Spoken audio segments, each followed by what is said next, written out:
آپ سن رہے ہیں دا کوئنٹ اور میں ہوں الف۔ میں کہانیاں سناتا ہوں، کچھ قصے، کچھ کہانیاں جو یادوں سے بنی ہیں، کچھ سپنوں کی کہانیاں اور کچھ اپنوں کی کہانیاں۔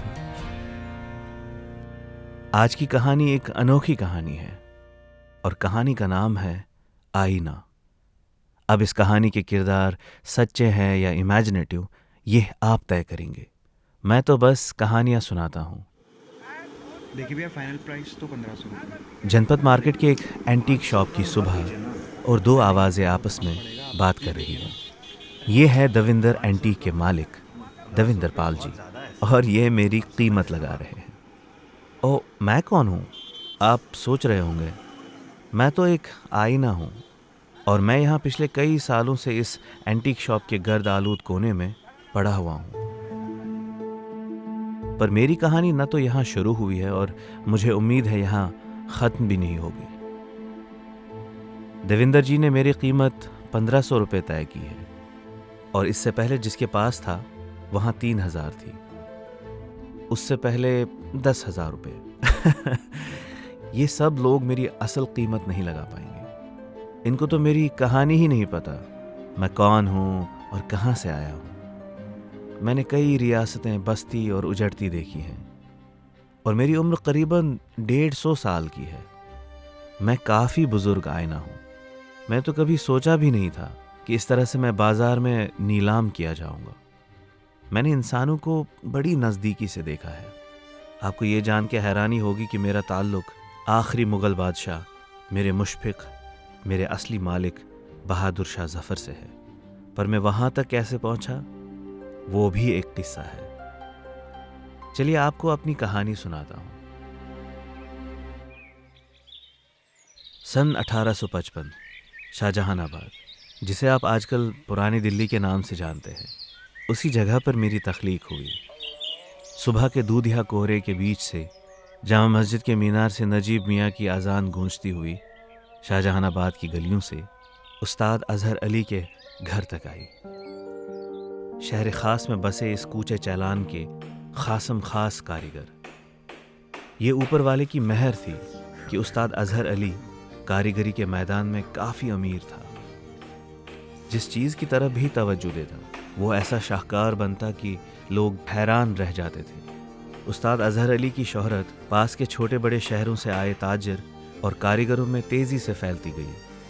چٹائی سے لے کر سنگ مرمر کا کام ہو، خطاطی کا کام ہو، یا پھر خصوصی ہنر لکڑی کے شاہکار بنانا، اظہر علی کسی جادوگر سے کم نہیں تھا۔ پر عموماً یہ ہوتا ہے کہ جسے خدا ہنر سے نوازتے ہیں، دولت اس کے گھر زیادہ تر آنا پسند نہیں کرتی، یا اگر گاہے بگاہے آ بھی جائے تو زیادہ دیر نہیں رکتی۔ کچھ ایسا ہی حال استاد اظہر علی کا بھی تھا۔ دل سے تو مالا مال تھے، پر جیب تھوڑی تنگ تھی۔ میں بات کر رہا ہوں اس دور کی جب انگریزوں نے ہندوستان کو دھیرے دھیرے اپنے چنگل میں پھانس لیا تھا۔ وہ ہندوستان تجارت یعنی بیوپار کرنے کے لیے تو آئے تھے، پر یہاں پہنچ کر ان کی نیت خراب ہو گئی، اور بیوپار کی آڑ میں انہوں نے ہندوستان کی کئی ریاستوں میں پھوٹ ڈالنی شروع کر دی۔ دھیرے دھیرے انہوں نے اس پورے خطے کو دھیمک کی طرح کھوکھلا کرنا شروع کر دیا۔ ڈیوائیڈ اینڈ رول کی پالیسی انہوں نے کچھ اس طرح چلائی کہ ایک ریاست دوسرے کے خون کی پیاسی ہوتی رہی، اور فائدہ صرف انگریزوں کا ہوا۔ سن 1850 کے آتے آتے پورے ہندوستان میں انگریزوں کی ٹکر کی کوئی بھی طاقت نہ رہی۔ لوگوں کی زندگی مجبوری اور مفلسی کے بیچ میں پستی رہی۔ اس ساری تباہی اور مفلسی کا مرکز شان مغلیہ سلطنت شاہجہان آباد تھا۔ دلی کے اس تخت کے ساتھ میرا گہرا رشتہ رہا ہے۔ میری کہانی بھی دلی شہر کی طرح ایک دلچسپ بیانی ہے۔ فی الحال میں آپ کو واپس کوچے چالان میں لے جاتا ہوں۔ اظہر علی روز کی طرح صبح سویرے اٹھ کر اپنے گھر کے آنگن میں اس لکڑی پر کام کر رہا تھا جس پر وہ پچھلے 3 ماہ سے روزانہ کام کرتا آیا ہے۔ ہتھوڑی کی ٹھک ٹھک، اوزاروں کی گھس پٹ کی آواز کے بیچ کوچہ چالان کے اس گھر میں دن کی شروعات ہوتی ہے۔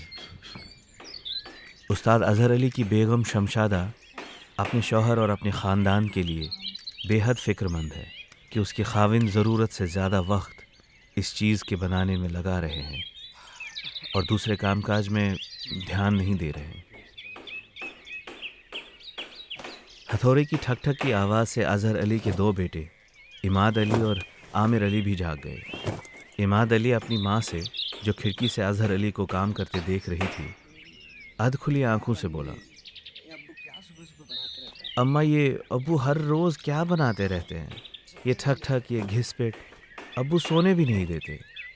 شمشادہ بیگم عماد کے چڑچڑے پن کو دور کرتے ہوئے بڑے پیار سے بولی، وہ ایک شاہکار بنا رہے ہیں جو آج تک کسی نے نہیں بنایا۔ اس کے بعد شمشادہ بیگم بچوں کو اٹھا کر باورچی خانے میں چلی گئیں اور ناشتے کی تیاری کرنے لگی۔ اظہر علی پوری شدت سے لکڑی کو تراش رہا تھا۔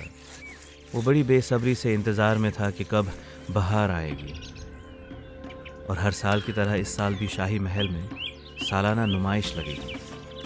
مغلیہ سلطنت میں برسوں سے یہ رواج عائد تھا کہ شاہ جہان آباد کے اور باقی شہروں سے آئے بہترین ہنرمند کاریگر اور فنکار اپنے فن اور کاریگری کا مظاہرہ بہار آتے ہی شان ہندوستان نام کے ایک شاہی نمائش میں کرتے تھے۔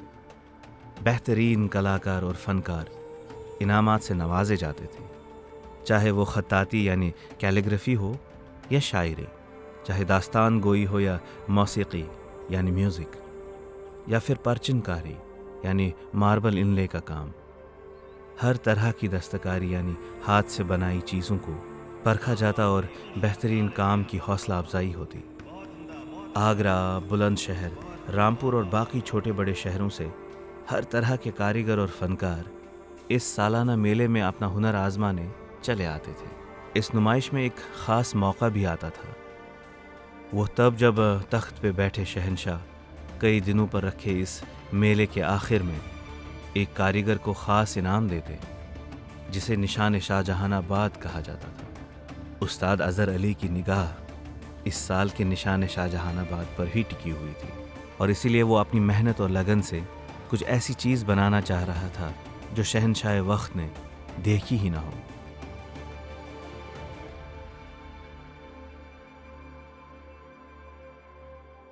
پوری کہانی سننے کے لیے ڈسکرپشن میں دیے گئے لنک پر کلک کریں۔ قصے کہانیاں آپ Google podcast, Apple podcast, Spotify اور جیو ساون پر بھی سن سکتے ہیں۔